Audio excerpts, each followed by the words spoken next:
The Telltale Heart. Edgar Allen Poe. True. Nervous. Very, very dreadfully nervous I had been and am. But why will you say that I am mad?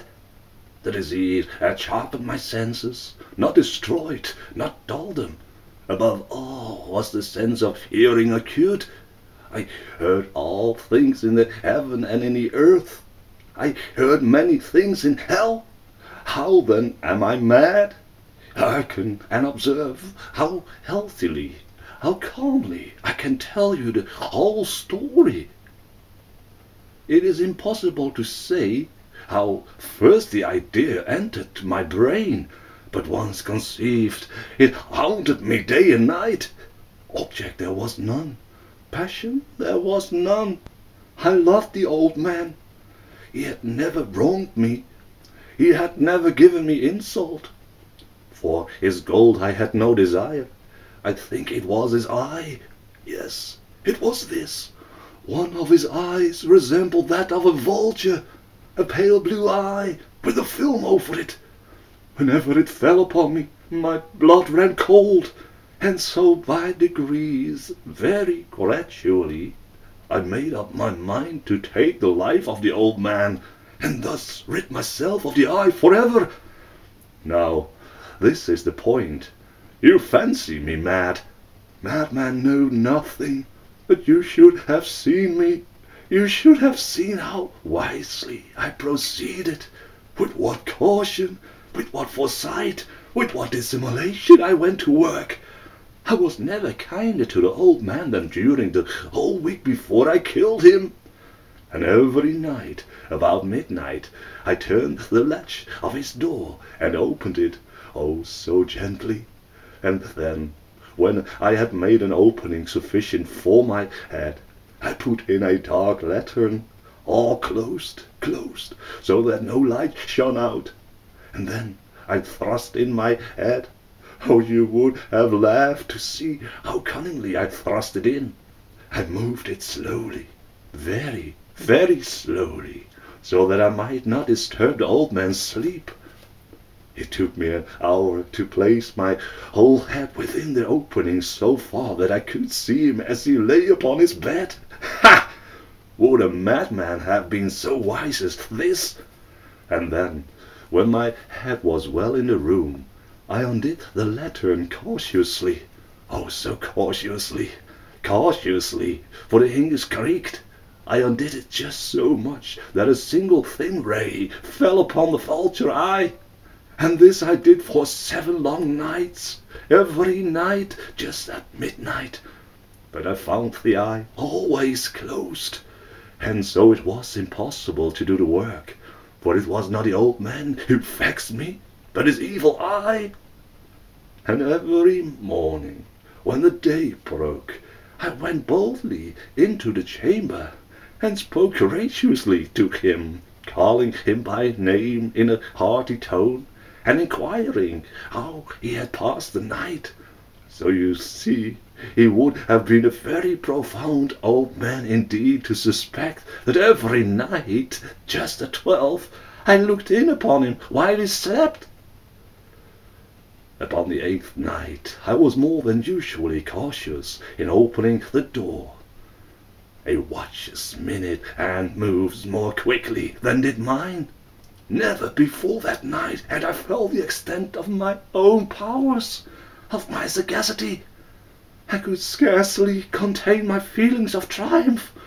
To think that there I was, opening the door, little by little, and he not even to dream of my secret deeds or thoughts. I fairly chuckled at the idea, and perhaps he heard me, for he moved on the bed suddenly, as if startled. Now you may think that I drew back, but no. His room was as black as pitch with the thick darkness, for the shutters were close fastened through fear of robbers, and so I knew that he could not see the opening of the door, and I kept on pushing it on steadily. I had my hand in, and was about to open the lantern, when my thumb slipped upon the tin fastening, and the old man sprang up in the bed, crying out, "Who's there?" I kept quite still and said nothing. For a whole hour I did not move a muscle, and in the meantime I did not hear him lie down. He was sitting up in the bed listening, just as I have done night after night, hearkening to the death watches in the wall. Presently I heard a groan, and I knew it was the groan of mortal terror. It was not a groan of pain or grief, oh no. It was the low, stifled sound that arises from the bottom of the soul when overcharged with awe. I knew the sound well. Many a night, just at midnight, when all the world slept, it has welled up from my own bosom, deepening with its dreadful echo the terrors that had distracted me. I say, I knew it well. I knew what the old man felt, and pitied him, although I chuckled at heart. I knew that he had been lying awake ever since the first slight noise when he had turned in the bed. His fears had been ever since growing upon him. He had been trying to fancy them causeless, but could not. He had been saying to himself, "It is nothing but the wind in the chimney. It is only a mouse crossing the floor, or it is merely a cricket which has made a single chirp." Yes, he had been trying to comfort himself with these suppositions, but he had found all in vain. All in vain, because death, in approaching him, had stalked with his black shadow before him and involved the victim. And it was the mournful influence of the unperceived shadow that caused him to feel, although he neither saw nor heard, to feel the presence of my head within the room. When I had waited a long time, very patiently, without hearing him lie down, I resolved to open a very, very little crevice in the lantern. So I opened it.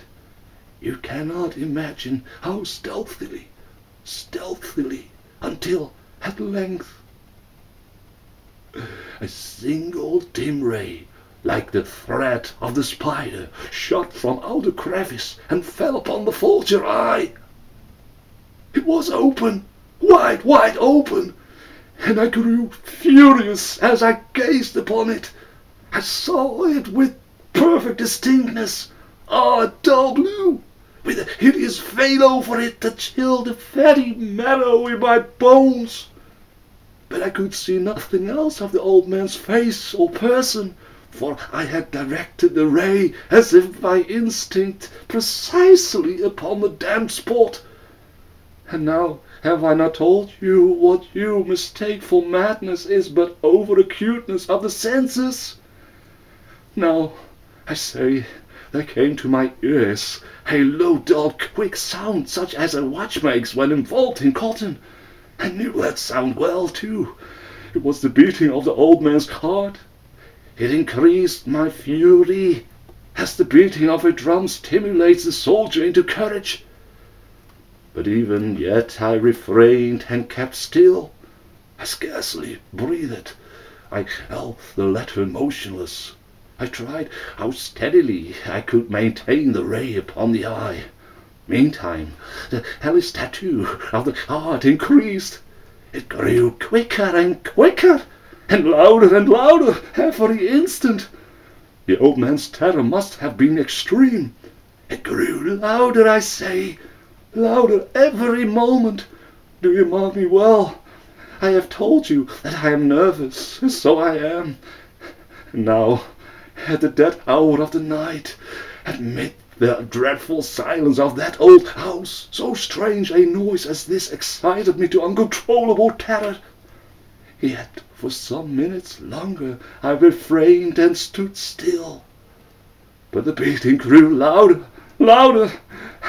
I thought the heart must burst, and now a new anxiety seized me. The sound would be heard by a neighbor. The old man's hour had come. With a loud yell I threw open the lantern and leaped into the room. He shrieked once only. In an instant I dragged him to the floor and pulled the heavy bed over him. I then smiled gaily to find the deed so far done. But for many minutes the heart beat on with a muffled sound. This, however, did not vex me. It would not be heard through the wall. At length it ceased. The old man was dead. I removed the bed and examined the corpse. Yes, he was stone dead. I placed my hand upon the heart and held it there many minutes. There was no pulsation. He was stone dead. His eye would not trouble me no more. If you still think me mad, you will think so no longer when I describe the wise precautions I took for the concealment of the body. The night waned, and I worked hastily, but in silence. First of all, I dismembered the corpse. I cut off the head and the arms and the legs. I then took up 3 planks from the flooring of the chamber and deposited all between the scantlings. I then replaced the boards so cleverly, so cunningly, so that no human eye, not even his, could have detected anything wrong. There was nothing to wash out, no stain of any kind of blood, no blood spot whatever. I had been too wary for that. A top had caught all. When I had made an end of these labors, it was 4 o'clock, still dark as midnight. As the bell sounded the hour, there came a knocking at the street door. I went down to open it with a light heart, for what had I now to fear? There entered 3 men, who introduced themselves with perfect suavity as officers of the police. A shriek had been heard by a neighbor during the night. Suspicion of foul play had been aroused. Information had been lodged at the police office, and they, the officers, had been deputed to search the premises. I smiled. For what had I to fear? I bade the gentleman welcome. The shriek, I said, was my own in a dream. The old man I mentioned was absent in the country. I took my visitors all over the house. I bade them search well. I led them at length to his chamber. I showed them his treasures, secure, undisturbed. In the enthusiasm of my confidence, I brought chairs into the room, and desired them here to rest from their fatigues, while I myself, in the wild audacity of my perfect triumph, placed my own seat upon the very spot beneath which reposed the corpse of the victim. The officers were satisfied. My manner had convinced them. I was singularly at ease. They sat, and while I answered cheerily, they chatted of familiar things, but ere long I felt myself getting pale and wished them gone. My head ached, and I fancied a ringing in my ears, but still they sat and chatted. The ringing became more distinct. It continued and became more distinct. I talked more freely to get rid of the feeling, but it continued and gained definitiveness, until at length I found that the noise was not within my ears. No doubt I now grew very pale, but I talked more fluently and with a heightened voice. Here the sound increased, and what could I do? It was a low, dull, quick sound, much such a sound as a watch makes when involved in cotton. I gasped for breath, and yet the officers heard it not. I talked more quickly, more vehemently, but the noise steadily increased. I arose and argued about trifles in a high key and with violent gesticulations, but the noise steadily increased. Why would they not be gone? I paced the floor to and fro with heavy strides, as if excited to fury by the observations of the man. but the noise steadily increased. Oh God, what could I do? I foamed, I raved, I swore. I swung the chair upon which I had been sitting and grated it upon the boards, but the noise arose over all and continually increased. It grew louder, louder, louder, and still the man chatted pleasantly and smiled. Was it possible they heard not? Almighty God, no, no, they heard, they suspected, they knew. They were making a mockery of my horror. This I thought, and this I think, but anything was better than this agony. Anything was more tolerable than this derision. I could bear those hypocritical smiles no longer. I felt that I must scream or die. And now, again, hark, louder, louder, louder, louder! Villains! I shrieked, dissemble no more. I admit the deed. Tear up the planks. Here, here. It is the beating of his hideous heart.